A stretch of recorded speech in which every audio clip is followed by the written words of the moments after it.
আসসালামু আলাইকুম সুপ্রিয় দর্শক শ্রোতা, আশা করি আল্লাহর অশেষ রহমতে ও দয়ায় আপনারা প্রত্যেকেই ভালো আছেন। আলহামদুলিল্লাহ, আমিও অনেক ভালো আছি। প্রিয় দর্শক, আমি যে কথাটি বলার জন্য আজকের এই ভিডিওটি তৈরি করছি সেটা হচ্ছে যে আমাদের বাংলাদেশে এখন বর্তমান চলছে কোটা আন্দোলন। তো এই কোটা সংস্কার আন্দোলনের মধ্যে দিয়ে অনেকের প্রাণ চলে গেছে, এই দুনিয়া থেকে চলে গেছে। তো প্রিয় দর্শক, তার মধ্যে উল্লেখযোগ্য একজন যার স্মৃতি, যার ভিডিওটি আমাদের চোখে বারবার ভেসে উঠছে, তার নাম হচ্ছে আবু সাঈদ। তিনি পুলিশের সামনে বুক পেতে দিয়েছিল গুলি করার জন্য, কিন্তু তার আত্মবিশ্বাস ছিল সে পুলিশ তাকে গুলি করবে না। কিন্তু আল্লাহ তার মৃত্যু লিখে রেখেছে বিধায় পুলিশ গুলি করে ফেলেছে। আর পুলিশ যখন গুলি করে ফেলেছে, তিনি হয়তো একটু দুর্বল হয়ে গেছে। তখন তিনি হয়তো ভাবছে যে বন্ধুরা, আমি যদি দুর্বল হয়ে যাই, বন্ধুরা মনে করবে আমি দুর্বল। তিনি কিন্তু আবার উঠে দাঁড়িয়েছে, যদিও একটু শরীরটা কেঁপে গিয়েছিল, কিন্তু আবার তিনি দাঁড়িয়েছে, দাঁড়িয়ে আবার বুক পেতে দিয়েছে।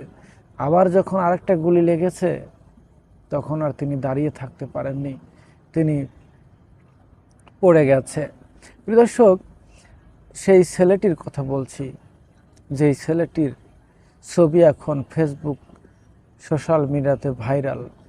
আবু সাঈদের কথা, যিনি দেশের জন্য জীবন দিয়েছে, তিনি শহীদ হয়েছে আমাদের দেশের জন্য। কিন্তু তার পরিবারের খোঁজ কি আদৌ কেউ নিয়েছে? কেমন আছে তার পরিবার? যতদূর আমি শুনেছি, খুবই গরিব ঘরের সন্তান তিনি। অনেক কষ্ট করে লেখাপড়া করে 5-এ বৃত্তি পেয়েছে, 8-এ বৃত্তি পেয়েছে, এখন ঢাকা ইংলিশ মিডিয়ামে লেখাপড়া করছে। এই ছেলেটির স্বপ্ন ছিল, তার বাবা মার স্বপ্ন ছিল লেখাপড়া করে মানুষের মতো মানুষ হয়ে ভালো একটি চাকরি করে তার বাবা মার পাশে দাঁড়াবে, দুঃখ দূর করবে।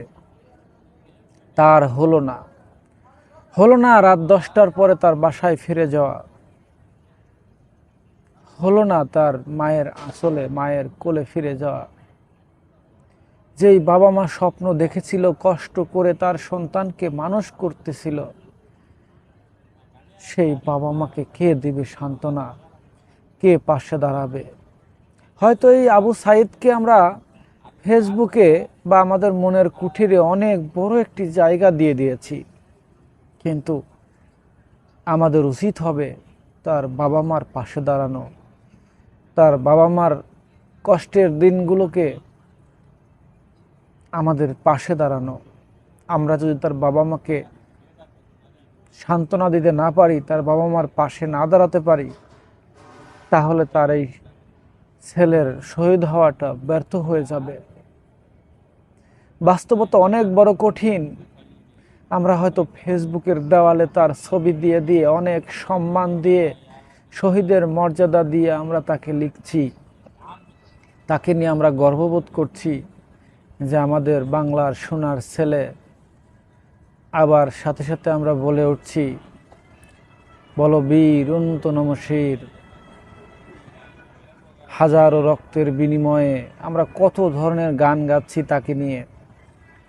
আমি অনুরোধ করব, যারা তাকে চিনেন বা জানেন, তাদের মাধ্যমে আমরা সবাই আছি ইনশাল্লাহ তাদের পাশে।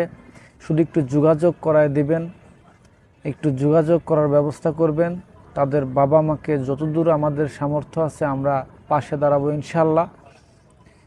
তো সর্বোপরি এই আবু সাঈদ সহ যত ছাত্রছাত্রী ইন্তেকাল করেছে, এই দুনিয়ার মায়া ছেড়ে চলে গেছে, আমরা সবার জন্য দোয়া করব, সবাই যেন ভালো থাকে ওপারে গিয়ে, এবং যারা সুস্থ আছে তাদের জন্য দোয়া করব, এবং আমাদের দেশের জন্য দোয়া করব। আমাদের দেশটা যেন শান্তি সম্পন্ন হয় এবং সুন্দরভাবে আমাদের দেশটা যেন পরিচালনা হয়, আমাদের দেশ যেন ভালো থাকে সবসময়, এই দোয়া করি। তো প্রিয় দর্শক, আজকে পর্যন্তই। ভালো থাকবেন, সুস্থ থাকবেন, সবাইকে নিয়ে হ্যাপি থাকবেন। আল্লাহ হাফেজ।